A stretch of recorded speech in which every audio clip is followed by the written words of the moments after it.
재밌는 짤 시간입니다. 첫 번째 짤. 기자협회 보. 이진숙의 2인 체제 방통위가 법원에 의해서 박문진 이사 임명 효력 정지 인용됐다라고 하는, 이게 시간이 많이 지난 뒤에 아마 윤석열 정권이 몰락하는 데 있어서의 다큐멘터리가 나온다면 굉장히 중요한 장면 중에 하나예요. 꼭 들어가야 될 장면 중에 하나예요. 특히 이진숙이라는 사람이 정말 보기 드문 장면들을 많이 만들어줬죠. 그 역대 그 장관급 인사 후보자들이 보여줬던 모든 어떤 그 보기 싫은 것들을 다 응축해서 한 번에 터뜨려준 사람이 이진숙이니까. 뭐 대단한 사람 하나 나온 거죠. 비꼬아서 하는 말이고요. 정말 다음.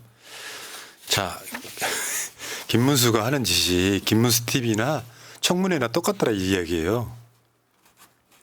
똑같은 사람이 나와서 김문수 TV로 방송했던 자가 청문회에서 똑같이 말하더라 이런 이야기가, 망언, 색깔론, 노동 혐오 그거 똑같다는 거지. 야, 특히 그 상대방을 바보 취급하는 그 태도 있잖아요. 그러니까 일제 시대 일제 그 강점기 때 그 조선인들의 국적이 어딥니까? 당연한 걸 물어보고 그래요. 몰라서 당연히 일본이지. 상식적인 걸 물어보고 그래. 이런 식으로 대답을 하더라고요. 혹시나 지금도 그렇게 알고 계시는 어르신들이 있다면 다시 말씀드려요. 일본의 한국 강점이 불법이었기 때문에, 불법이라고 서로 65년의 기본 조약에서도 인정하지 않습니까? 그러니까 우리나라하고 일본하고의 조약에서도 그 무효라는 이야기가 나오지만 1905년 당시에 프랑스 외교학회에서 이미 처음 발표를 합니다. 조선과 일본 사이에 맺어진 그 외교 협약은 무효다. 굉장히 불평등한 그 조건에서 맺어진 거기 때문에 원천 무효라고 국제학회에서 이미 이야기를 해요.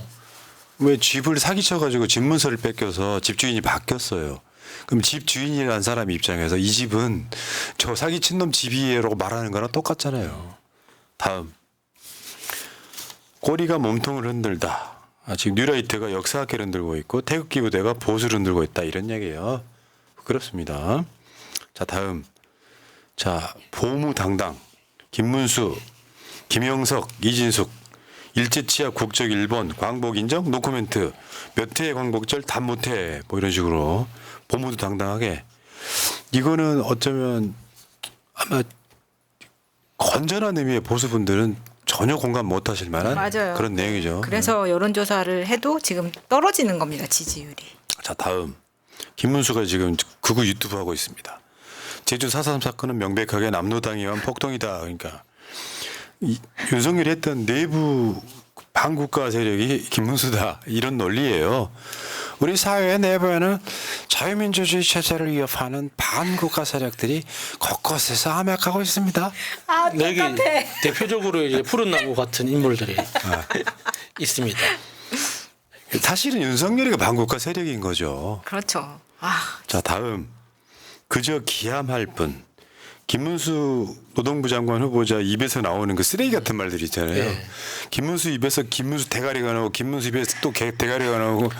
아유. 그러니까 의원들이 준비를 많이 했고, 그러니까 김문수의 어떤 원래 본질을 보여주기 위해서, 그러니까 김문수를 앞에 세워두고 자기가 말하는 시간보다 김문수가 말하는 시간을 많이 할당하는 그런 전략을 많이 세웠더라고요. 그거는 이제 바른 방법이라고 생각했는데, 문제는 김문수가 우리가 상상하지 못했던 정도로 더 악랄했다는 거예요. 그러니까 많은 의원들이 당황해가지고 뭐라고 이야기해야 될 줄을 몰라요. 맞아요. 자, 다음. 진짜. 삼채. 내가 너희에게 갈 때까지 대한민국의 경제, 의료, 역사 등 모든 것을 멈추게 하고 망가뜨려라. 그러니까 이거는 삼체의 소설을 읽어본 사람만 이해하는 건데. 이런 내용이에요? 예. 네, 최연님. 외계 신호를 받아가지고 미리 실행하는 지구인들의 반란 이야기죠. 자, 이거 빵 터졌습니다. 요즘 한겨레 지금 날아다니고 있습니다. 한겨레 만평. 긴축 재정한다고 이제 밥상에 이제 밥하고 간장밖에 없거든요. 옆에 있던 무능한 애비가 뭐 쌀이 없으니 애비는 밥을 안 먹어마.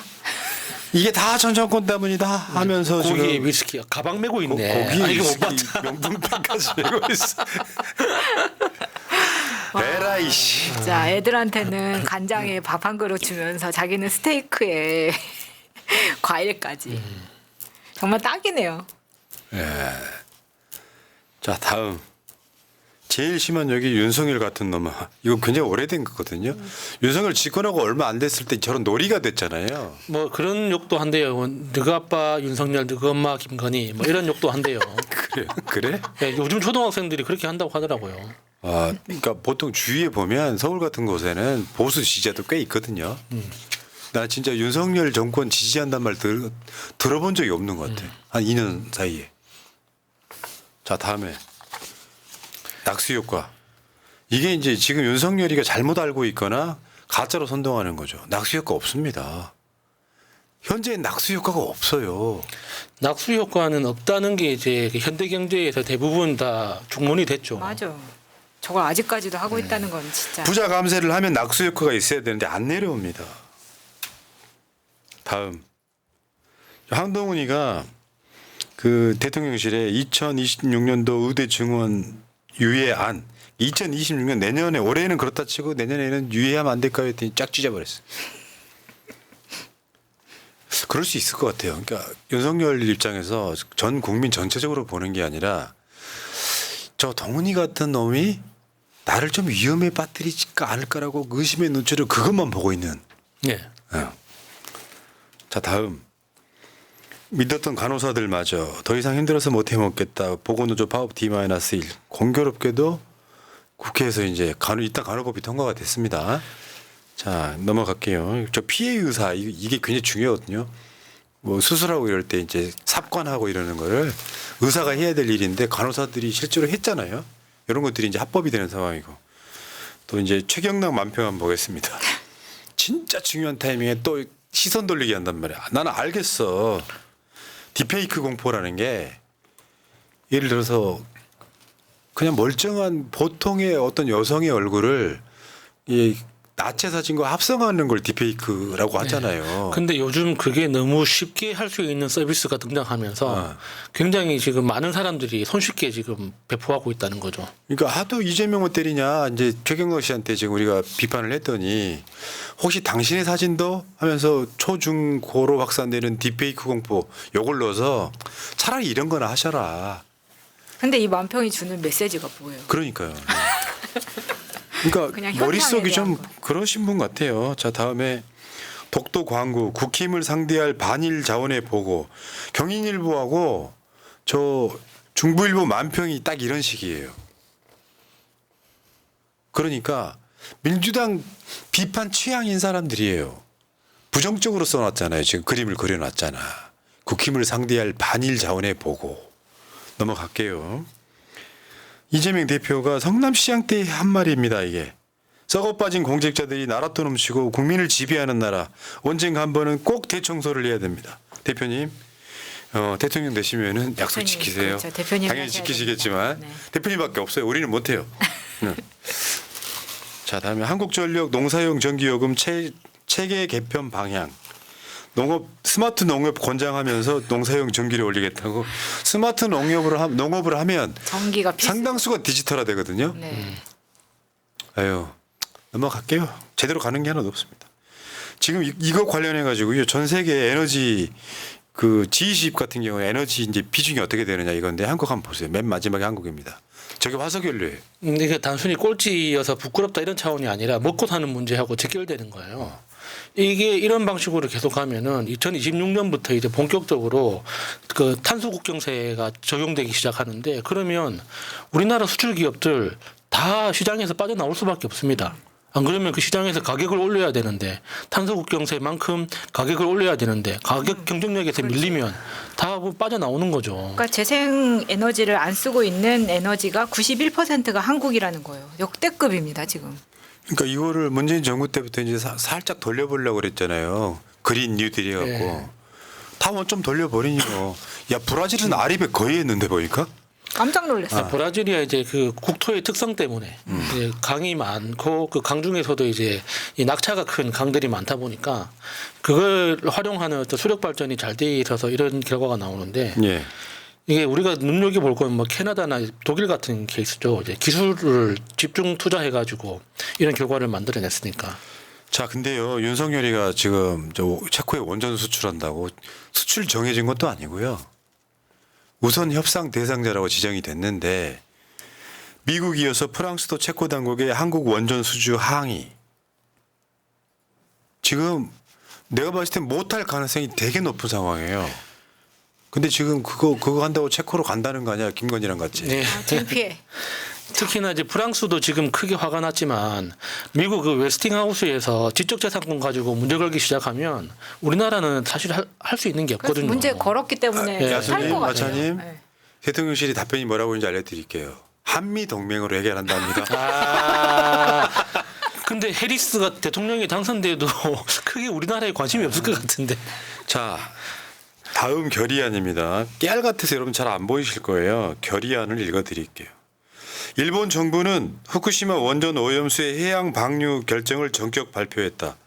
일본 후쿠시마 제1원전에서는 매일 140톤 이상의 방사능 오염수가 발생하고 있으며 포화 시점인 2022년에는 약 137만 톤에 달하는 방사능 오염수가 누적될 것으로 예상되고 있다.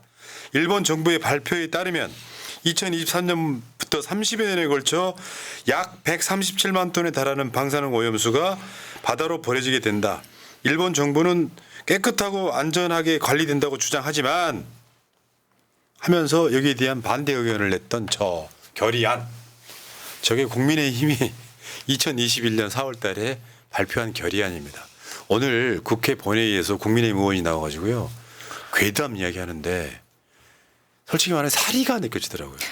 왜냐하면 여기 지금 2021년 4월 27일 날 국민의힘이 1오염수 방출 강력 규탄 그 결의안을 냈는데 이게 뭐가 문제냐면요.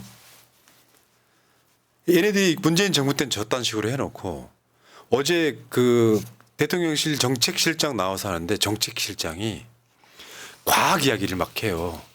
알고 봤더니 이놈 문과 출신이야. 아니 문과도 과학 이야기 할 수 있죠. 왜요? 사회가. 근데 문제는 내가 느끼는 게 뭐냐면 지금 방류된 양이요. 오염수의 4%입니다. 4%만 방류가 됐어요. 근데 얘네들이 1년 지났더니 후쿠시마 해역이나 이런 데서 잡힌 물고기들을 뭐 그저 바닷물에서 방사능이 기준치 이하라는 거야. 그러면 생각 없는 이직들은 그럴듯해 보이잖아. 괴담이었다고 생각할 거잖아요. 문제는 이제 4% 방류가 됐어요. 앞으로 30년 넘게 방류를 해야 돼요. 30년이 될지 50년이 될지도 몰라요. 근데 진짜 중요한 건 말하고 있지 않아요. 그 해역에 살고 있는 물고기들한테는 계속 축적이 돼가지고 네. 이놈을 잡으면 기준치 이상으로 나온다는 이야기는 안 해. 또 한 가지 더 그 짚어야 될 게 1년 동안 4%를 방류를 했잖아요. 그러면 단순 계산을 해도 100%를 방류하려면 25년이 걸린다는 거예요. 그러면 25년 후에는 오염수가 다 비워지느냐는 거죠. 비워지는 만큼 다시 채워지고 있습니다. 이게 무슨 뜻이냐면 25년 동안 100%를 다 비워내도 그 100%가 다시 채워지는 구조로 지금 돌고 있어요.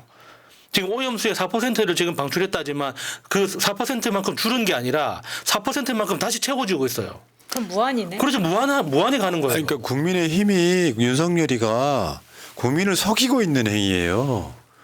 당장 바닷물에다가 4% 방류했는데 이게 몇십 년 쌓이는데 사실 알고 보면은 미국하고 한국을 제외하고 나면은 일반 과학자나 모든 나라 정부나 이런 데서 다 반대를 했잖아요. 그러니까 쌍욕이 나오는 게 일본이 탱크를 더 지어서 얼마든지 보관할 수 있었던 거를 일본 편하라고 그거를 방류를 허용해 준 대표적인 국가가 윤석열이란 말이에요. 근데 국민의힘이 국회 본회의장에 나와서 그 괴담이라고 이야기를 해요. 그리고 이쪽 어르신 보고 계시면 1번. 뭔 말이냐면 기준치 이야기. 우리 같은 사람은 알잖아요. 완벽하게 방사능이 안 나오는 거를 못 찾겠으니 산업적으로 인간이 임의로 정해놓은 수치. 그게 기준치예요. 그 기준치에 미달하면 안전하다는 식으로 프레임을 짜. 근데 미량의 방사능도 몸에 축적이 되면 결국은 기준치를 넘어갈 거 아니야. 이제 4% 방류해놓고 그것도 한국 해역으로 오는데 한 4, 5년 걸린다는데 1년 만에 민주당 사과해라. 그래놓고 1조 4천억인가를 민주당 때문에 썼다고 거짓말 선동해버렸잖아. 이런 미친 정권이 있습니까? 용서해야 됩니까? 그래놓고 국회 본회의장에서 그 말을 하는 애들이 기본적인 상식이나 지식이 있으면 못할 얘기 무식해서 말을 하는 거예요. 와 정말 열받더라고. 자 재밌는 짤이었습니다. 재미 젖도 없네요.